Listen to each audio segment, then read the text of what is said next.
and I saw it. I knew instantly it could not be good for Chubb. But I don't know when do you sub everybody out? Like that's the thing. Everybody doesn't really have. There's not as many backups as people think too. Like you can't just wholeheartedly take everybody out, but you can. I would definitely pick and choose and take some dudes out at that time.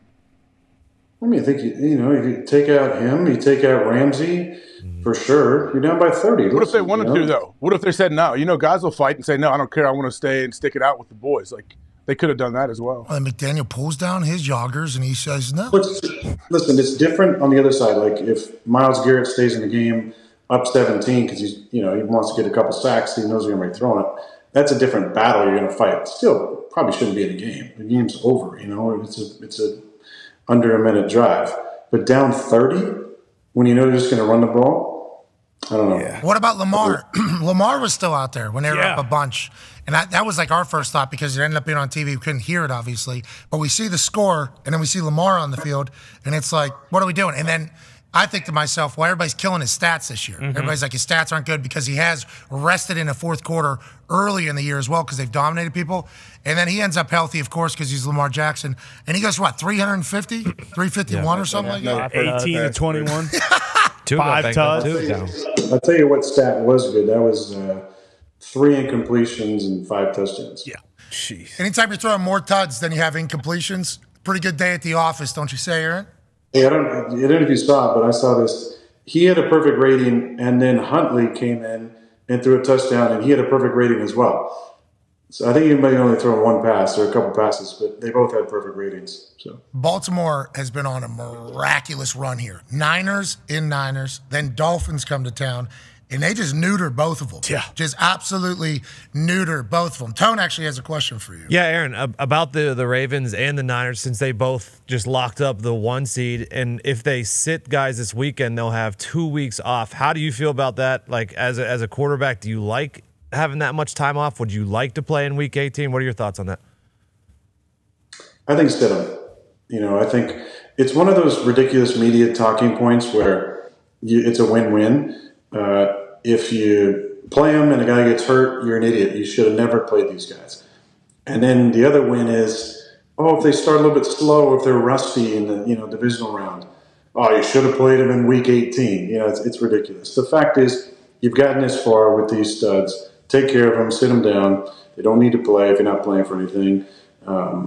If anything, you want to get them a little bit of work so it's not 2 whole weeks without playing. Play the first half. We did that a couple of years ago in Detroit. We played the first half, but there's not a lot that can come from playing. I don't believe in the whole rust thing. You're going to be hosting a playoff game in your stadium, rested against a team that's won a playoff game already because it's going to be some of the highest seed remaining. Or lowest, when I look at basically the team with the worst seeding left in the playoffs is going to come visit you, and it's a game you're going to be favored to win at your place. So I don't believe in the whole rust thing. You got to save your players from themselves sometimes, and I don't think there's a whole lot to be gained by playing those guys. My rookie year, we were undefeated until we chose to lose. We started resting like Peyton and Jeff and everybody that was good at football, seemingly, and then we rolled Curtis Painter out there behind like every swing offensive lineman we had, and I think a couple of backup tight ends were playing tackle, and we were going to lose the final 2 games to the Jets and to the Bills. But I think the boys were pissed afterwards because they could have had an undefeated season. That was kind of the thought. The rest was nice, but also potentially doing something historic was a decision that wasn't kind of weighed, I don't think, with all the players. I assume Peyton had some say. Yeah. I'm not 100% sure. I wasn't a part of those conversations. I was just a rookie. But, there is different situations, I think, that change that, right? Don't you think? Like, if you're going for history, I remember, Robert Mathis, a lot of the boys were like, Freeney, I think, we can, 72 Dolphins, the only ones that done that. But if any of those guys were to get hurt, we didn't have a very deep team. We would have been shit out of luck going into the playoffs, and the entire season would have been ruined. So it's a fine balance there at the end. I'm happy I don't have to make that decision. I think, it's that for sure. I would want to play if we're undefeated. Definitely want to play, no doubt. Got it.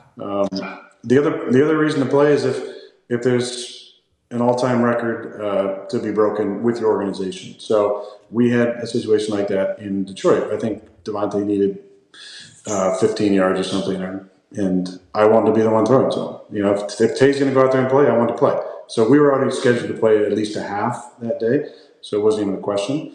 But that'd be another reason to play. I mean, you're talking about the history of a franchise that goes back to the beginning of football itself, and being able to be a part of history would be pretty special. Yeah. So again, that situation, we're already going to play.